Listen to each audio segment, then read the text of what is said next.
नमस्कार, ग्लोबल न्यूजमा स्वागत छ। म सुदर्शन आचार्य। नमस्कार, म प्रनिशा लक्ष्मी। सुरुमा हेडलाइन्स।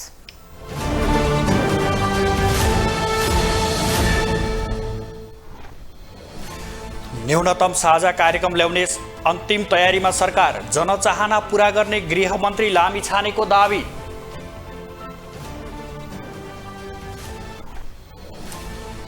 वाम एकताका लागि एकीकृत समाजवादीले बनायो कार्यदल, सरकारलाई समर्थन गर्ने वा नगर्ने भन्ने बारे अझै अन्योल।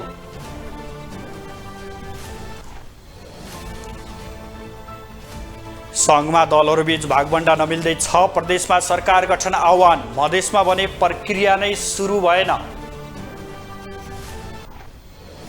सबल अर्थतन्त्रका लागि स्वदेशी उत्पादनमा ध्यान दिन राष्ट्रपतिको सुझाव, कृषियोग्य जमिन खण्डीकरण रोक्न राष्ट्रिय सभा अध्यक्षको आग्रह। र टी20 विवादबारे राखेपसँग आइसिसी टोलीको छलफल, 7-3 स्पोर्ट्ससँग आगामी सिजनमा सहकार्य टुट्न सक्ने क्यानको चेतावनी।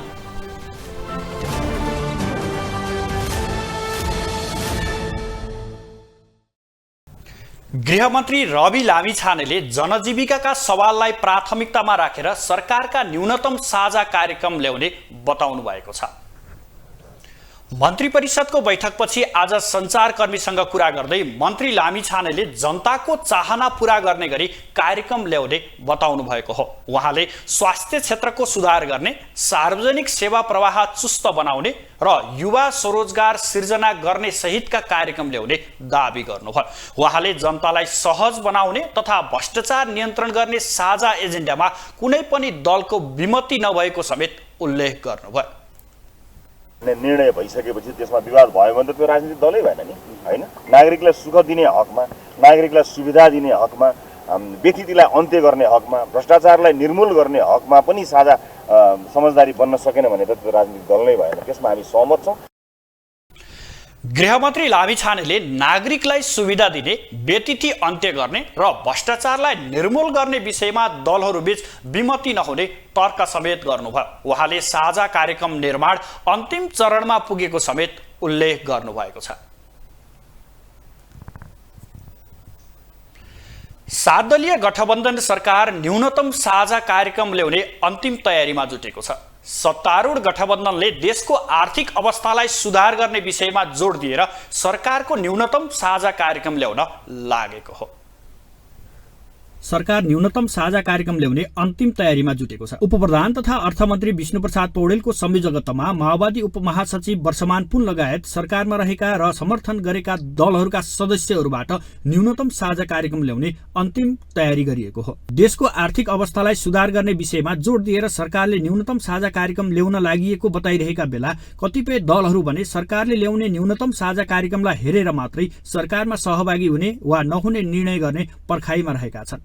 सत्तारूढ गठबन्धनका नेताहरूले सरकारको न्यूनतम साझा कार्यक्रममा देशको आर्थिक समस्यालाई समाधान गर्ने गरी योजना समेट्न लागिएको बताएका छन्। नेकपा माओवादी केन्द्रका सचिव दिलाराम आचार्यले सरकारको नीति तथा कार्यक्रम आर्थिक समस्याको समाधान गर्ने योजनासहित अगाडि बढाइने भन्दै सरकारलाई मितव्ययी बनाउनु पर्ने बताएका छन्। अर्थतन्त्रलाई माथि उकास्नका लागि ठोस कदम चाल्न आवश्यक रहेको भन्दै उनले यो विषयलाई साझा नीति तथा कार्यक्रममा समावेश गरिने बताएका छन्। अहिले जुन हामीले एउटा साझा नीति कार्यक्रम बनाउँदैछौँ त्यसमा पनि के हो भने जनताको जीवनमा परिवर्तन गर्ने गरी, त्यसको जग बसाल्ने गरी ठोस कार्यक्रम हामीले निर्माण गर्नुपर्छ र त्यस्तो कार्यक्रम निर्माण गर्नको निम्ति अब रापरपाको या गठबन्धनमा सामेल भएको स्वतन्त्र पार्टीको या कसैको पनि जनताको जीवन बदल्ने कुरामा धेरै ठुलो विमति हुन्छ भन्ने कुरा मैले देख्दिनँ। त्यही सहमतिका साथ आम जनताको जीवन बदल्ने र देशकै एउटा अर्थतन्त्रलाई माथि उकास्नको निम्ति हामीले ठोस कदम चाहिने अहिले चाल्नुपर्ने आवश्यकता छ। त्यस्तै सत्तारूढ दल नेकपा एमालेका सचिव योगेश भट्टराईले देशको अर्थतन्त्रलाई उकास्नु नै सरकारको मुख्य कार्यभार रहेको भन्दै गठबन्धनले अर्थतन्त्रलाई बलियो बनाउने गरी साझा नीति तथा कार्यक्रम ल्याउने बताएका छन्। उत्पादन क्षमतालाई वृद्धि गर्ने, राजस्व सङ्कलनलाई लक्ष्य अनुसार बनाउने, विकास खर्च र पुँजीगत खर्च बढाएर अर्थतन्त्रलाई सकारात्मक दिशातर्फ अगाडि बढाउनु पर्ने उनको भनाइ छ। यो सरकारको साझा नीति कार्यक्रम पनि सबै राजनीतिक दलहरूलाई मान्य हुने खालकै हुनेछ र त्यसमा हाम्रो मुख्य प्राथमिकता के हुनेछ भने विगत केही वर्षदेखि नेपालको अर्थतन्त्र गम्भीर एउटा समस्यामा फँसिरहेका छ र यो अर्थतन्त्रलाई उकास्ने त्यसमा मुख्य चाहिँ हामीले हाम्रो उत्पादनलाई वृद्धि गर्ने, उत्पादन क्षमतालाई वृद्धि गर्ने, राजस्व सङ्कलन लक्ष्य अनुसार भइरहेका छैन, त्यसलाई द्रुत गतिमा बढाउने, विकास खर्च बढाउने, पुँजीगत खर्च बढाउने र अहिले बजारमा देखिएको आर्थिक सङ्कटलाई समाधान गर्ने र आर्थिक स्थितिलाई सकारात्मक दिशामा अगाडि बढाउने। वर्तमान सरकारलाई विश्वासको मत दिने भने पनि सरकारमा सामेल हुन बने शर्त तिर्स्याएको जनता समाजवादी पार्टी नेपालले संघीयता, समावेशिता, अल्पसंख्यक समुदायको हित, नागरिकता समस्याको दीर्घकालीन समाधान, संविधान संशोधन लगायतका कुराहरू आफूहरूको बटम लाइन भएको र सो कुरालाई न्यूनतम साझा कार्यक्रममा समावेश हुनुपर्ने बताएको छ। छलफल भएको छ। हामीले भनिसकेका छौँ नीति तथा कार्यक्रम बनाउँदा तपाईँ यो देशमा संघीयता, गणतन्त्र, संविधान संशोधन, तपाईँलाई के भन्छ निर्वाचन प्रणाली, शासकीय स्वरूप, यीका बारेमा तपाईँहरू प्रष्ट हुनुहोस्। किनकि सत्ता गठबन्धनको अहिलेको समीकरण देख्दा फिटिकै धर्मनिरपेक्षता नमान्ने हामी चाहिँ धर्मनिरपेक्षता पक्षधर, फिटिकै संघीयता नमान्ने हामी चाहिँ संघीयता पक्षधर, फिटिकै राजा फेरि आउनुपर्छ भन्ने हामी चाहिँ गणतन्त्र पक्षधर। यस्तो साथीहरूको उपस्थिति देखेर नीति तथा कार्यक्रम हाम्रो अनुकूल हुन्छ कि हुँदैन, साँच्चै समय सापेक्ष हुन्छ कि हुँदैन भन्ने अपेक्षा राख्नु स्वाभाविक हो नि, त्यहाँ हामीले अपेक्षा राखेका छौँ। यसरी फरक फरक विचार र सिद्धान्त बोकेका दलहरूको गठजोडमा बनेको सरकार र उसले ल्याउन लागेको साझा न्यूनतम कार्यक्रम कस्तो आउला त्यो भने भोलिका दिनले नै देखाउला। यद्यपि देशको आर्थिक अवस्थालाई सुधार गर्ने विषयमा जोड दिएर ल्याउन लागि साझा कार्यक्रममा सबै दलको सहमति जुट्न सक्यो भने र सबै दलहरू गम्भीर बन्दै यसको कार्यान्वयनमा जोड दिन सके भने वर्तमान सत्ता गठबन्धनको औचित्य समेत पुष्टि हुन सक्छ। नेकपा एकीकृत समाजवादीले वाम एकताका लागि कार्यदल गठन गरेको छ। पार्टीको केन्द्रीय कार्यालय आलोकनगरमा आज बसेको पार्टीको केन्द्रीय सचिवालय बैठकले पार्टी महासचिव बेदुराम भुसालको संयोजकत्वमा वाम एकता सम्बन्धी 4 सदस्यीय कार्यदल गठन गरेको हो। कार्यदलमा भुसाल सहित गंगालाल तुलाधर, प्रकाश ज्वाला र विजय पौडेल रहेका छन्। उपमहासचिव एवं प्रवक्ता जगन्नाथ खतिवड़ाले कार्यदलले वामपन्थी दलसँग छलफल र परामर्श गर्ने वा वाम एकताका लागि व्यक्ति र संस्थालाई जोड्ने काम गर्ने बताउनु भयो। दलले अब सबै वामपन्थीहरूसँग छलफल, परामर्श, व्यक्ति र संस्था सबैसँग छलफल गरी उपयुक्त के हुन सक्छ भन्ने निष्कर्षमा पुर्याउने गृह कार्य सुरु गर्नेछ। उपमहासचिव खतिवड़ाले वर्तमान सरकारलाई समर्थन गर्ने वा नगर्ने भन्ने बारेमा निर्णयमा नपुगेको समेत उल्लेख गर्नुभयो। त्यसका लागि सरकार पक्षका पार्टीले औपचारिक प्रस्ताव नै नगरेको उहाँको भनाइ छ। पुष्पकमल दाहाल नेतृत्वको सरकारलाई समर्थन गर्ने वा नगर्ने भन्ने विषयमा निर्णय नगरी बसेका नेकपा एकीकृत समाजवादी पार्टीका अध्यक्ष माधव कुमार नेपाल कसरी अगाडि बढ्नुहोला भन्ने चासो सर्वत्र छ। सरकारमा सहभागी हुने विषयमा स्थायी कमिटीदेखि पोलिट ब्युरो बैठकमा लामो छलफल र बहस भए पनि अध्यक्ष नेपाल अझै निष्कर्षमा पुग्न सक्नु भएको छैन। नेकपा एकीकृत समाजवादीका अध्यक्ष माधव कुमार नेपाल दोधारमा परेका छन्। सरकारमा सहभागी हुने मनसायमा रहेका उनले पार्टीभित्र र अहिलेको गठबन्धनबाट कुनै ठोस निर्णय नपाएपछि उनी दोधारमा परेका हुन्। तत्कालीन 5 दलीय गठबन्धन भङ्ग गरेर माओवादी अध्यक्ष पुष्पकमल दाहाल एमाले सहित 7 दलको समर्थनमा प्रधानमन्त्री बनेपछि माधव नेपाल एक्लिएका छन्। नेपालले कल्पनासम्म गरेका थिएनन् कि तत्कालीन 5 दलीय गठबन्धन त्यागेर प्रचण्डले एमालेसँग तालमेल गर्छन्। तर परिणाममा भने प्रचण्डले राजनीतिक धार परिवर्तन गरेर प्रधानमन्त्री बनेपछि माधव नेपाललाई राजनीतिक सङ्कट परेको हो। प्रचण्ड नेतृत्वको सरकारमा सहभागी हुन उनले पार्टीको पोलिट ब्युरो बैठकमा लामो छलफल र बहस समेत गरेका छन्। तर अधिकांश नेताहरूले तत्कालका लागि सरकारमा सहभागी नभएर पार्टीको सांगठनिक संरचना सुदृढ गर्नुपर्ने धारणा राखेपछि माधव नेपालको सरकारमा सहभागी हुने सपना चकनाचुर भएको हो। राजनीतिक रूपले चाहिँ यो सरकारलाई समर्थन गर्दाखेरि काहीँ न काहीँ कुनै न कुनै सरकारलाई गर्नुपर्थ्यो, गर्दा कुनै अप्ठ्यारो छैन। तर सबै सरकारसँग, दलहरूसँग हाम्रो सम्बन्ध गुण दोषको आधारमा नै हुने हुनाले सरकारसँग पनि हाम्रो सम्बन्ध गुण दोषको आधारमा समर्थन र आलोचनाको हुन सक्छ। आम कार्यकर्ताहरूको हिजोदेखि आजसम्म भएका प्रतिक्रियाहरू हेर्दा सरकारमा जान हुँदैन भन्ने कुरा नै कार्यकर्ताहरूले सबभन्दा बढी जोड गरिरहनु भएको देखेको छु।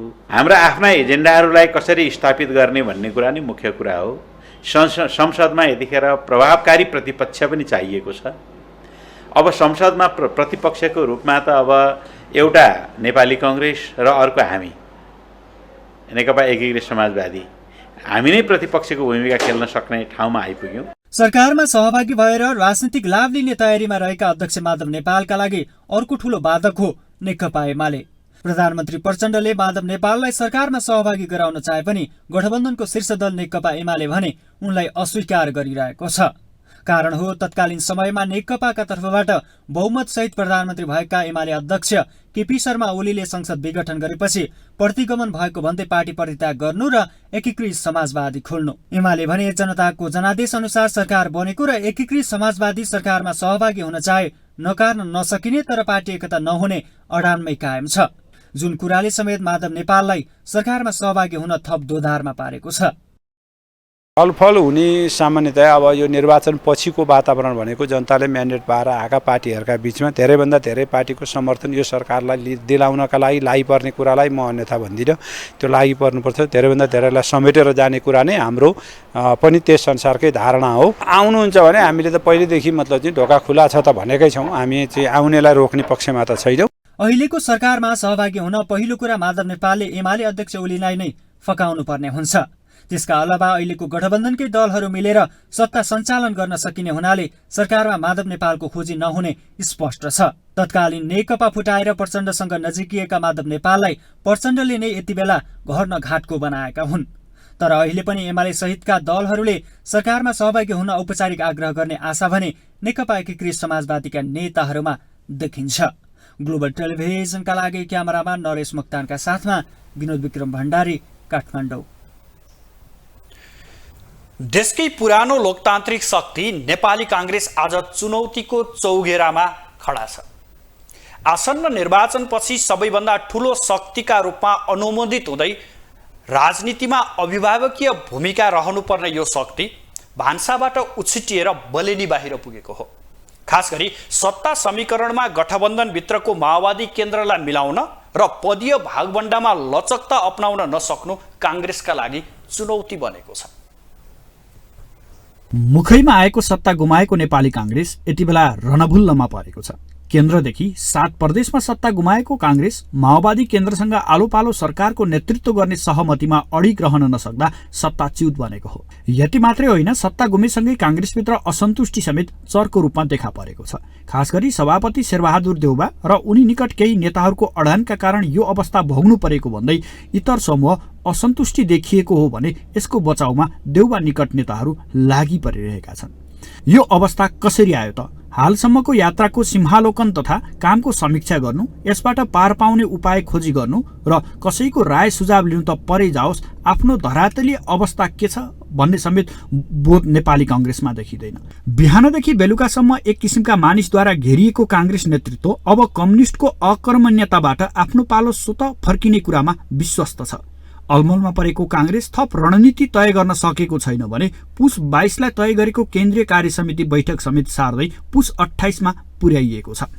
सरकारले विश्वासको मत लिन नसक्ने भन्दै अभिव्यक्ति पनि कांग्रेस नेताहरूले दिएका छन् भने यो सरकारको औचित्य नै नरहेको पत्रकार सम्मेलन मार्फत जानकारी गराइएको छ।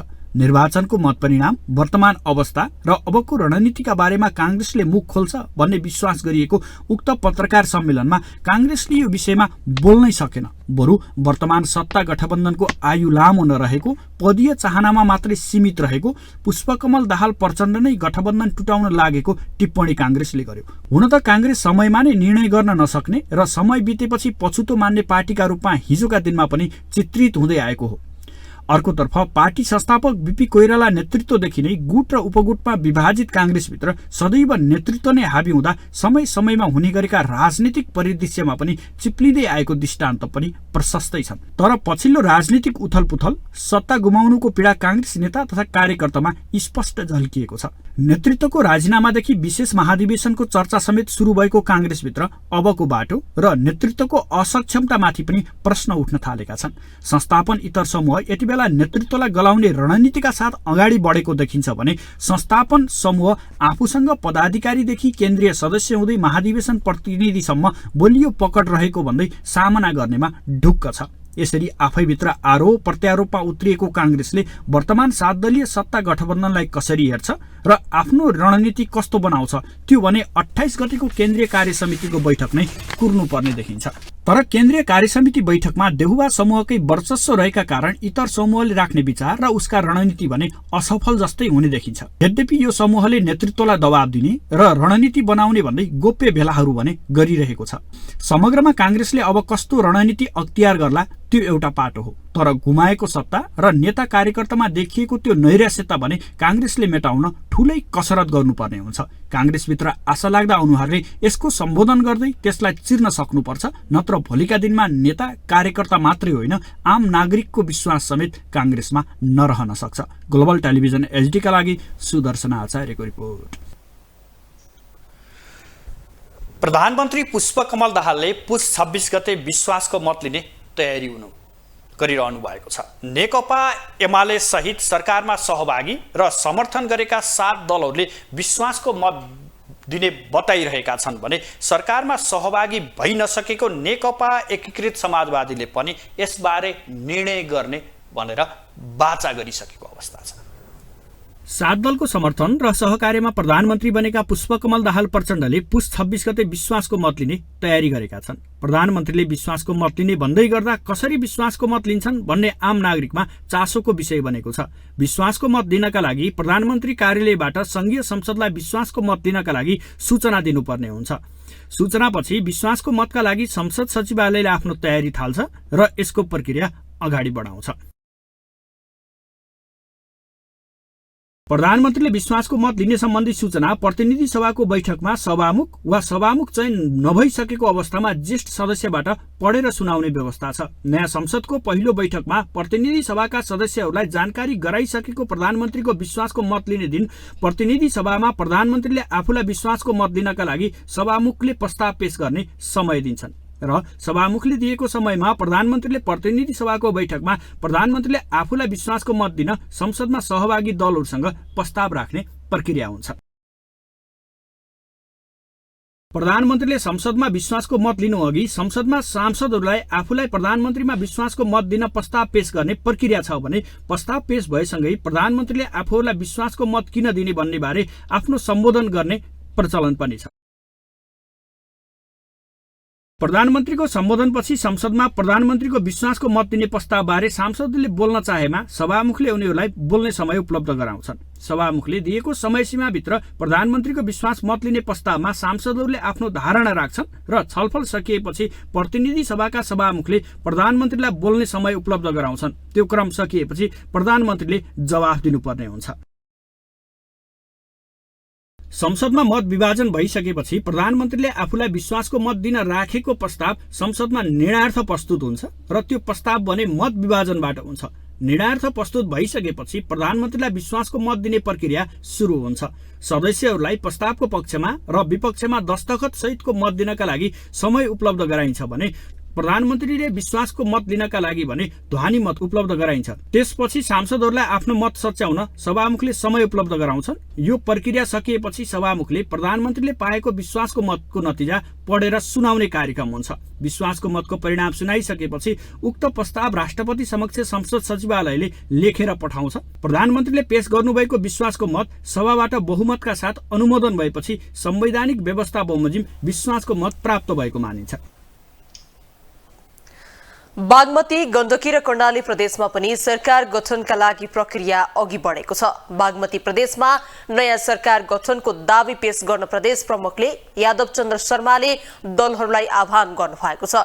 प्रदेश प्रमुख शर्माले संविधानको धारा 168 को उपधारा 2 अनुसार 5 दिन समय दिएर नयाँ सरकार गठनका लागि आह्वान गर्नुभएको हो। मुख्यमन्त्री नियुक्त गर्नका लागि पुस 25 गते सोमबार दिउँसो 4 बजेभित्र दावी पेश गर्न भनिएको छ। यस्तै गण्डकीका प्रदेश प्रमुख पृथ्वीमान गुरुङले 2 वा 2 भन्दा बढी दलको समर्थनमा सरकार बनाउनका लागि दलहरूलाई आह्वान गरेका छन्। प्रदेशमा सरकार बनाउनका लागि 2 वा 2 भन्दा बढी दलको समर्थनमा बहुमत प्राप्त गर्न सक्ने प्रदेशसभा सदस्यले पुस 25 गते सोमबार 4 बजेभित्र दावी पेश गर्नुपर्नेछ।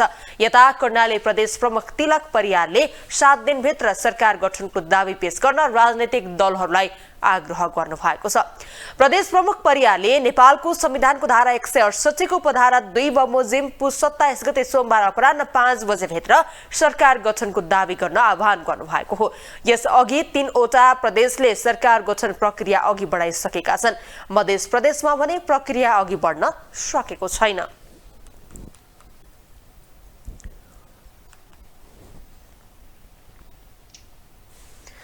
राष्ट्रपति विद्यादेवी भण्डारीले मुलुकभित्र आत्मनिर्भर राष्ट्रिय अर्थतन्त्र निर्माण गर्न स्वदेशी उत्पादन वृद्धि गर्न अति आवश्यक भइसकेको बताउनु भएको छ।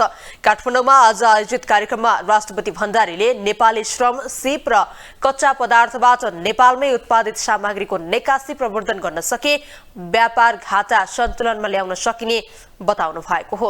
उहाँले स्वदेशी उत्पादनलाई सहज र सुलभ बनाउनका लागि सरकारले ध्यान दिनुपर्ने बताउनु भयो। उहाँले स्वदेशी उत्पादनलाई सहज र सुलभ बनाउन कृषि उत्पादन बढाउने, वन पैदावार र जडीबुटीमा आधारित उद्योग स्थापनामा ध्यान दिनुपर्ने बताउनु भयो। यस्तै पर्यटन प्रवर्धन, जलविद्युतको स्वदेशी खपतमा जोड दिने नीति अवलम्बन गर्न आवश्यक रहेको उहाँको भनाइ छ। र सुलभ बनाउनका लागि नेपाल सरकारले ध्यान पुर्याउनु पर्दछ।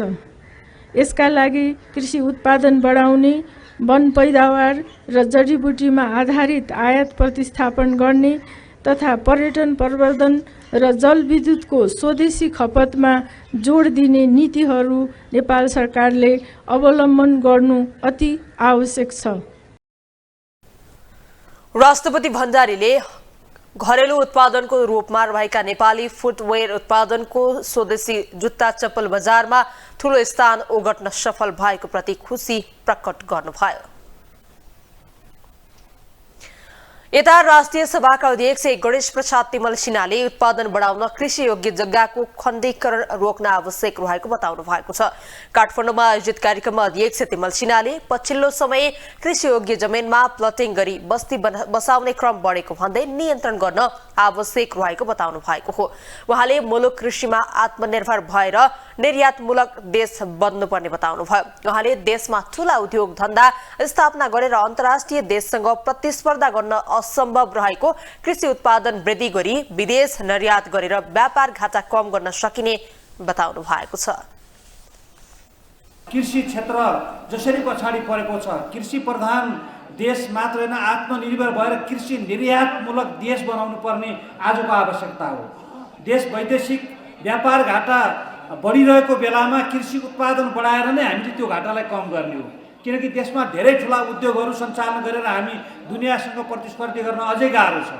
तर नेपालको माटोमा कृषिको राम्रो उत्पादन गऱ्यौँ भने कृषि उत्पादनलाई, त्यो पनि अर्ग्यानिक कृषि उत्पादनलाई नेपालको यस्तो हावापानी, हिमालदेखि तराईसम्मका हाम्रा विभिन्न ठाउँको हावापानीका त्यो स्वादहरू नै फरक हुन्छ। त्यसलाई हामीले निर्यात गरेर देशको अर्थतन्त्रलाई माथि ल्याउनु पर्ने आजको आवश्यकता छ। अध्यक्ष तिमल सिन्हाले कृषि उत्पादनमा बाधक भए कानून संशोधन गरेर विकासमुखी कानून बनाउनु पर्ने बताउनु भयो। उहाँले नेपाली माटोमा उत्पादन भएका अर्ग्यानिक वस्तु प्रशोधन गरेर जुनसुकै देशमा निर्यात गर्न सकिने तर्क गर्नु भएको छ।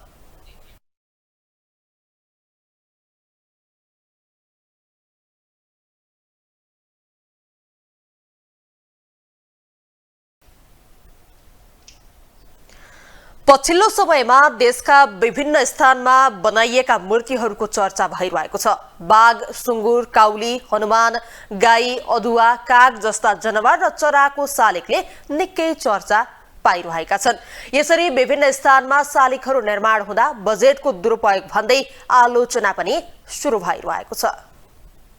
सुर्खेतको शहीद पार्कमा निर्माण गरिएको बाघको शालिगको चर्चा पछिल्लो एक साता यता सामाजिक सञ्जालमा व्यापक छ।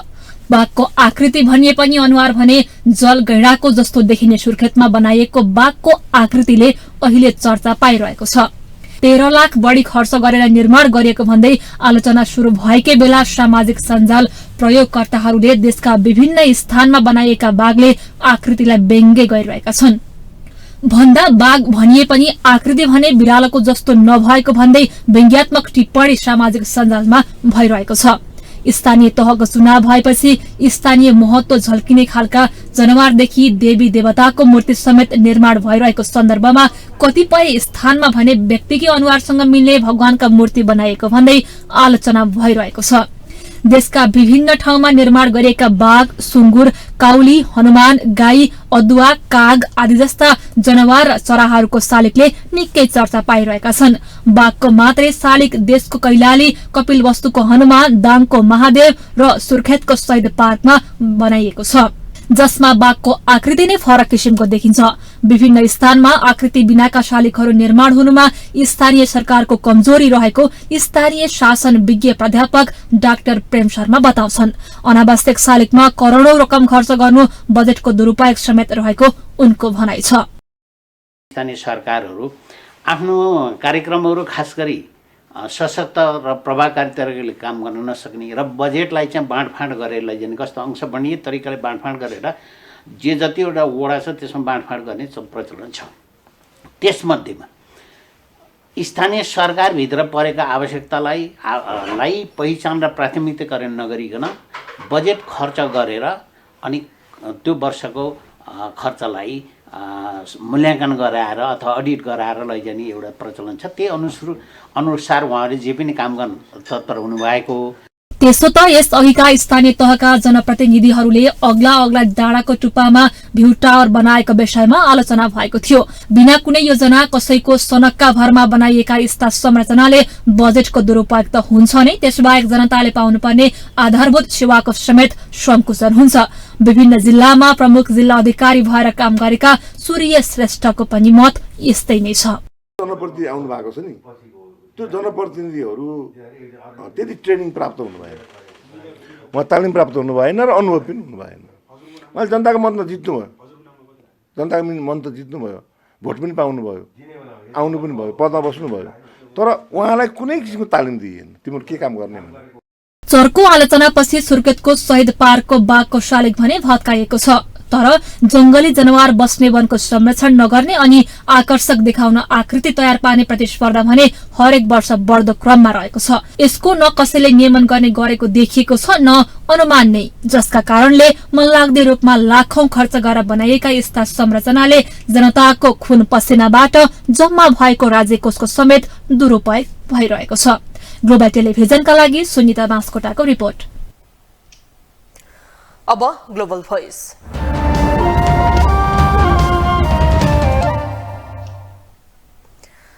मौलिक चिनारी झल्काउने भन्दै स्थानीय तह नै पिच्छे अचेल त्यहाँका प्रसिद्ध वस्तुको मूर्ति वा शालिग बनाउने लहर चलेको छ। मौलिक वस्तु जोगाउन पहल नगर्नेहरू तिनैको मूर्ति बनाउन कम्मर कसेर लागि परिरहेका देखिन्छन्। यसै सन्दर्भमा ग्लोबल भोइसमा आज हामीले सर्वसाधारणहरूलाई सोधेका छौं, राज्यको पैसा खर्च गरेर बेतुकका मूर्ति बनाउने क्रमलाई के भन्नुहुन्छ? यो अब स्थानीय पर्यटकलाई अनि यो आन्तरिक अथवा बाह्य पर्यटकहरूलाई चाहिँ भित्र्याउनको लागि बनाउनु त राम्रो हो हैन, तर त्यो स्वरूप अनुसार नै त्यो केही नमिल्ने खालको बनाउँछन् नि हैन। अब त्यो बाघको मूर्ति बनाउँछन् कुकुरको जस्तो हुन्छ हैन, अनि त्यही भएर तर पनि अब गाउँघरमा त विभिन्न समस्याहरू अरू पनि छन्, अनि पानीहरूको तपाईँको बाटोघाटो यताउता के नपुगेको धेरै समस्याहरू छन् नि। तर त्यो स्थानीय सरकारको बजेटले चाहिँ त्यो कुन चाहिने आधारभूत आवश्यकता हो त्यतातिर भन्दा नि त्यो अनेक ठाउँतिर चाहिँ अरू ठाउँतिर चाहिँ खर्च गरेको देखिन्छ। त्यो चाहिँ खासै राम्रो हो जस्तो चाहिँ मलाई लाग्दैन। अब त्यस्तो मूर्तिहरू हेर्नुभन्दा रियल रूपमै चिडियाखानाहरूमा राखेको हुन्छ नि त, जन्तुहरू हेर्नु पर्यो भने एनिमल्सहरू त्यसरी रोडमा राखेर देखाउन शालिग जस्तो बनाएर राख्न जरुरी छैन नि त राज्यको कोषबाट। यसै त अहिले राज्यको कोष रित्तिराखेको छ हैन। अब यो बाघको शालिग बनाउनु अनि मृतक चाहिँ अब अलि ठुला बडा मान्छेहरू कुनै त्यो गर्नु चाहिँ एउटा संस्कृति जगाउने इतिहास जोगाउने हो। यो तुङमाको बनाउने यो अन्य भने चाहिँ त्यति राम्रो होइन। आजको युगमा एकास नयाँ किसिम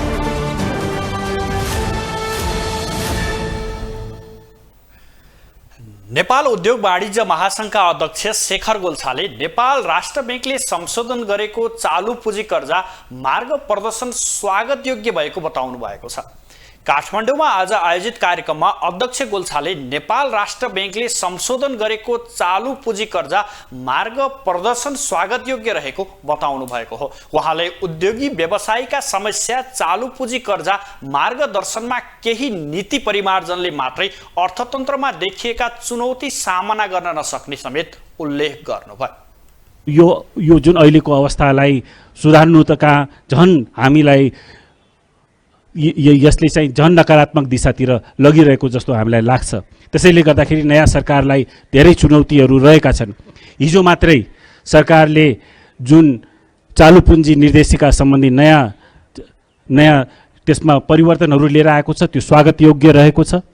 तर त्यतिले मात्रै अहिलेको अर्थतन्त्रको चुनौतीहरूलाई हामी पुरा सामना गर्न सक्दैनौँ। कार्यक्रममा नेपाल चेम्बर अफ कमर्सका अध्यक्ष राजेन्द्र मल्लले सरकारले जुत्ता चप्पल उद्योगका लागि आवश्यक नीति स्पष्ट नभएको कारण समस्यामा परेको बताउनु भएको छ। उहाँले भारतीय खुला सीमाबाट जुत्ता चप्पल नेपाल आउने भएकोले उद्योगी समस्यामा परेको बताउनु भएको हो। उत्पादन नेपालमा अलिकति लजिस्टिक कस्ट चाहिँ पनि महँगो हुने, ढुवानी खर्चदेखि लगायत भन्सार विभिन्न किसिमको गर्दाखेरि अलिकति हाम्रो महँगो भइरहेछ र चाहिँ अति लज्जितै हुने गरी पारिपट्टिबाट यो चाहिँ खुल्ला बोर्डरले चाहिँ साइकलबाट ओसार पसार गरेर सामान आउने र चाहिँ त्यो बिचबिचमा पनि ट्रकमा राखेर गाउँ गाउँ पुर्याउने विधिले गर्दाखेरि उद्यमीहरू चाहिँ एकदमै सपोर्ट भएका छन्। जुत्ता उत्पादक संघ नेपालका अध्यक्ष नानीराज घिमिरेले जुत्ता चप्पल उद्योगको लागि नीति तथा कार्यक्रम ल्याए पनि कार्यान्वयन फितलो रहेको बताउनु भयो। उहाँले बैंकको चर्को ब्याज दर, तरलताको अभावका कारण उद्योगी व्यवसायी समस्यामा परेको समेत उल्लेख गर्नुभयो। र तरलताको बहानामा बैंकको चर्को ब्याजको मारमा उद्योगहरू परिरहेका छन्। बैंक ब्याजमा आएको परिवर्तनले उत्पादन लागत बढ्न गई अन्तर्राष्ट्रिय उत्पादनसँग प्रतिस्पर्धा गर्न सके कतिपय उद्योगहरू बन्द हुने अवस्थामा छन्। यसले राज्यको अर्थतन्त्रमा समेत नकारात्मक असर पार्नुका साथै रोजगारी समेत गुमिरहेको अवस्था छ। नेपाली उत्पादनको बजारीकरण गर्ने र आर्थिक समृद्धिको आधार तयार पार्ने उद्देश्य सहित भिरकुटी मण्डपमा 16औं अन्तर्राष्ट्रिय फुटवेयर उद्योग मेला सुरु भएको छ। 3 दिनसम्म सञ्चालन हुने प्रदर्शनमा कुल 170 स्टल छन्। स्वदेशी तथा विदेशी उत्पादनका जुत्ता प्रदर्शनीमा राखिएको छ। प्रदर्शनीमा 40 विदेशी कम्पनी रहेको आयोजकले जनाएको छ।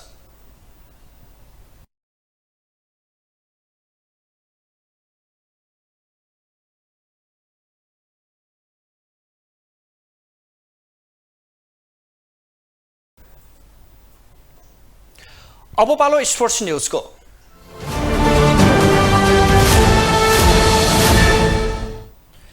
जारी नेपाल टी20 लिगमा पछिल्लो समय देखिएको विवाद र घटनाक्रमबारे बुझ्न आएको आईसीसीका प्रतिनिधिले राष्ट्रिय खेलकुद परिसरका सदस्य सचिव टङ्कलाल घिसिङलाई भेटेका छन्। आईसीसीको टोलीले आज दिउँसो राखेको पका सदस्य सचिव टङ्कलाल घिसिङसँग भेटवार्ता गरेका हुन्। यसअघि बुधबार टोलीले विमानस्थलबाट सोझै कीर्तिपुर स्थित त्रिभुवन विश्वविद्यालयको मैदानमा निरीक्षण गरेको थियो। त्यसपछि सहभागी टोलीका प्रतिनिधिसँग भेट गर्दै आवश्यक रिपोर्ट समेत लिएको थियो। टोलीले प्रतियोगिताको एन्टी करप्सन युनिट, अम्पायर र खेलाडीसँग भेट समेत गरेको थियो। जारी प्रतियोगितामा खेल मिलेमतो र स्पट फिक्सिङको गतिविधि भएको चर्चा सञ्चार माध्यममा आएपछि आईसीसीले 2 सदस्यीय टोलीलाई नेपाल पठाएको हो। विवाद सतहमा आएपछि राखेपले बुधबार सत्य तथ्य छानबिन गरी 15 दिनभित्र परिषद समक्ष प्रतिवेदन बुझाउने परिषदको कार्यकारी समितिका सदस्य एकेन्द्र बहादुर कुँवरको संयोजकत्वमा 5 सदस्यीय छानबिन कार्यदल गठन गरेको थियो।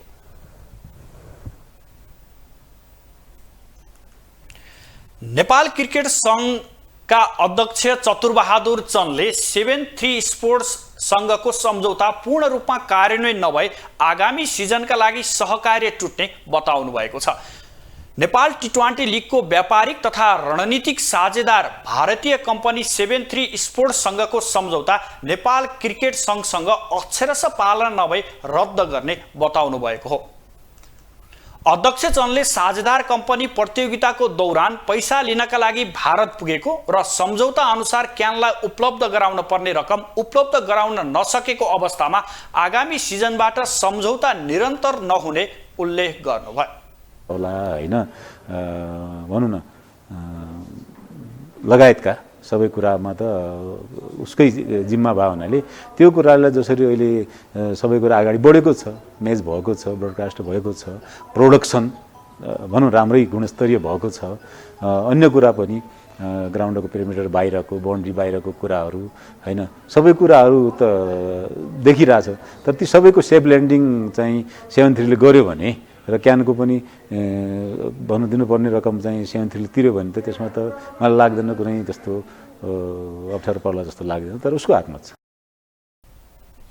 73 स्पोर्ट्सका मालिक जतिन आहुवालियाले नेपालमा प्रतियोगिता आयोजनाका लागि सुरक्षा चुनौती भएको भन्दै सोमबार भारत गएका थिए। नेपाल क्रिकेट संघ क्यानले नेपाल टी20 लिग सञ्चालनका विषयमा साधारण सभाबाट पारित गरी 73 स्पोर्ट्ससँग सम्झौता गरेको भन्दै अध्यक्ष चन्दले प्रतियोगिता पूरा हुने समेत बताउनु भएको छ।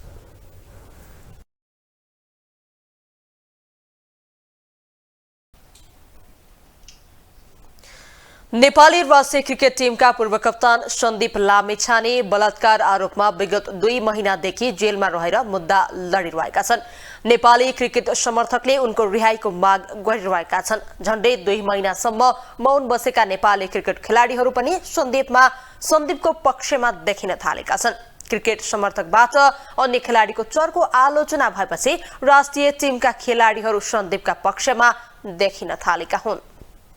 नाबालिग बलात्कारको आरोपमा 2 महिनादेखि पूर्वपक्षका लागि थुनामा रहेका नेपाली राष्ट्रिय क्रिकेट टिमका पूर्व कप्तान सन्दीप लामिछाने निर्दोष रहेको भन्दै उनको रिहाईको लागि अन्य राष्ट्रिय खेलाडी समेत बोल्न थालेका छन्।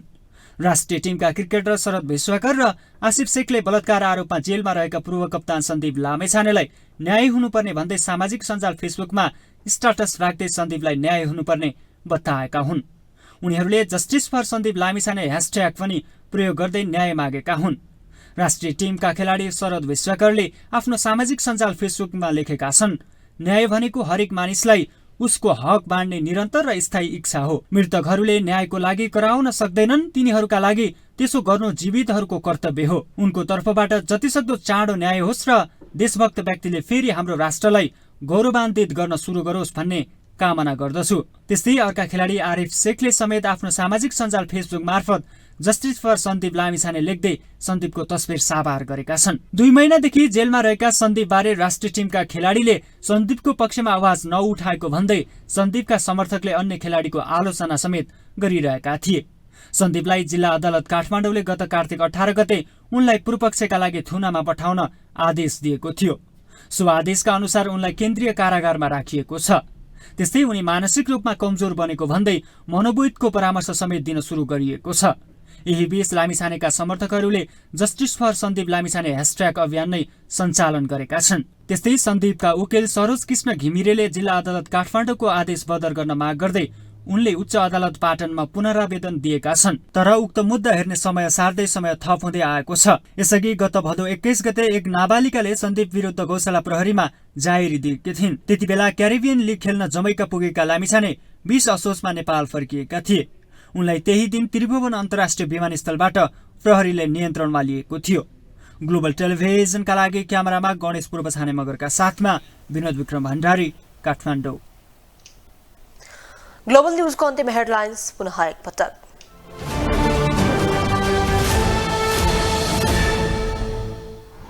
न्यूनतम साझा कार्यक्रम ल्याउने अन्तिम तयारीमा सरकार, जनचाहना पूरा गर्ने गृहमन्त्री लामिछानेको दाबी।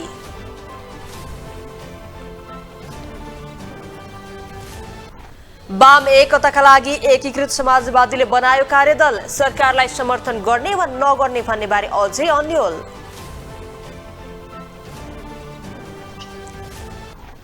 संघमा दलहरूबीच भागभन्दा नमिल्दै 6 प्रदेशमा सरकार आह्वान, मधेसमा भने प्रक्रिया सुरु नै भएन।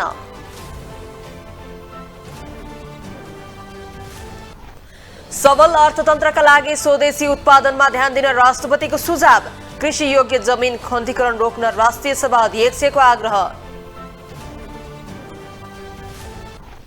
र टी20 विवादबारे राखेपसँग आइसिसी टोलीको छलफल। 7-3 स्पोर्ट्ससँग आगामी सिजन सहकार्य टुट्न सक्ने क्यानको चेतावनी।